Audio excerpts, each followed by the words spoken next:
जय हिंद साथियों, नमस्कार साथियों। दिव्यांश क्लास में आप सभी का हार्दिक स्वागत है, अभिनंदन है। हम आशा करते हैं आप सब बहुत अच्छे होंगे साथियों इस क्लास को बहुत शिद्दत के साथ देखिएगा। ये पेपर के लिए आपके यूजफुल है और इस तरह से क्वेश्चन पेपर में आता है साथियों। ध्यान दीजिए, बहुत अच्छे से समझिएगा, क्योंकि एक एक चीज़ हम आपको इस तरह समझाएंगे कि आपको एकदम दिमाग में घुस जाएगा। जिसे कहते हैं कि दिमाग में कभी मरते दम तक नहीं भूलता है, उसी तरह समझाएंगे कि आपको मरते दम तक नहीं भूलेगा तुम्हें। साथियों, ए की क्षमता बी की तुलना में इतने परसेंट अधिक है। कहा गया ए की क्षमता बी की तुलना में 16 से 2/3% अधिक है। एक उसी काम को 10 दिन में समाप्त कर सकता है, तो दोनों मिलकर उस काम को कितने दिन में समाप्त कर सकते हैं। कहा गया ए की क्षमता बी की क्षमता, पहले हम इसको 16 से ही 2/3% को हम चेंज कर 16 तो 50/3 हो जाएगा, गुणे 1/100 हो जाएगा। 50 दूना 100, 1/6 हो गया।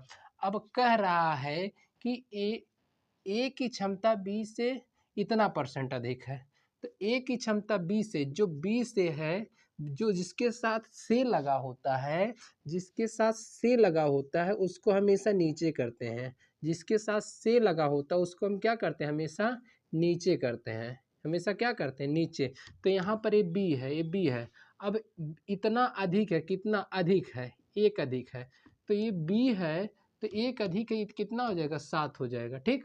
अब कह रहा है ए उसी काम को 10 दिन में करता है, तो ए अगर उसी काम को 10 दिन में, 7 अगर उसी काम को 10 दिन में करता है, तो बी अब बचा कि दोनों मिलकर उस काम को कितने दिन में करेंगे। तो दोनों मिलकर तो एक दिन में 7 काम करता है और बी एक दिन में 6 काम करता है। तो एक दिन में 6, तो दोनों मिलकर कितना एक दिन में काम किए, 7 6 13 काम किए। अगर यहाँ पर 13 काम कितने दिन में हुआ, अगर हम कहते हैं डी दिन में हुआ, तो 10 7 70, डी बराबर 70/13, डी बराबर 70/13। दोनों मिलकर उस काम को 70/13 दिन में करेंगे। इस तरह से आपको लगाना है। ए की क्षमता 20% अधिक है। ठीक। ए उसी काम को 10 दिनों में करता है, तो ए यहाँ पर 10। ठीक। अब एक ही काम को 18 दिनों में, ध्यान दीजिए, ए किसी काम को 18 दिनों में, बी 15 दिनों में कर सकता है।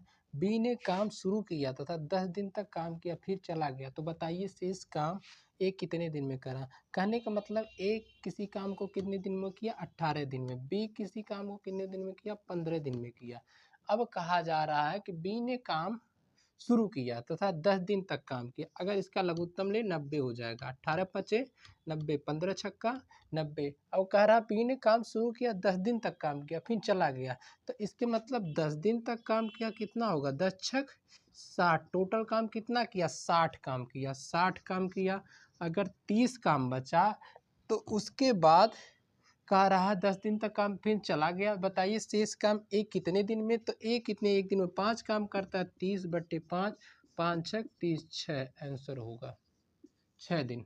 अब कह रहा ए किसी काम को 10 दिन तथा 12 दिन में, ए किसी काम को 10 दिन, ए और बी किसी काम को 10 और 12 दिन में करते हैं। दोनों उसी काम को एक साथ शुरू करते हैं तथा 3 दिन तक करते हैं। ए किसी काम को 10 दिन में, बी किसी काम को 12 दिन में करते हैं। अब ध्यान दीजिए, इसका लघुत्तम कितना हो गया, 60 हो गया। 10 25 10 6 60, 12 5 60। अगर कहा जा रहा है कि दोनों उसी काम को कितने दिन में कर रहे हैं, दोनों उसी काम को एक ही साथ कर रहे हैं, एक ही साथ एक दिन में कितना काम, 11। एक दिन में कार्य, एक दिन में कितना काम कर रहे हैं, 11 काम कर रहे हैं।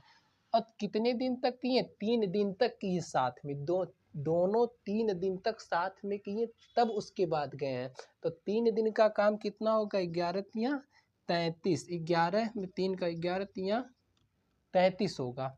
यहाँ पर 33 कितना होगा, 10 में से 3 गया, 7 बचा, 5 में से 3 गया, 2, 27 काम हो गया। अब उसके बाद ए छोड़कर चला जाता है, ए को छोड़कर चला जाता है, 27 काम को ए छोड़कर चला जाता है, तो उसके बाद बी ही तो बचेगा। पूरा काम बी कितने दिन में, 5, 27/5, 27 5 काम को बी कितने दिन में करेगा, 5×5 = 25, 5 से 2/5 दिन आंसर होगा। साथियों इस तरह से लगाना है, कोई भी क्वेश्चन बाहर नहीं जाएगा। थैंक यू सो मच, बहुत बहुत धन्यवाद।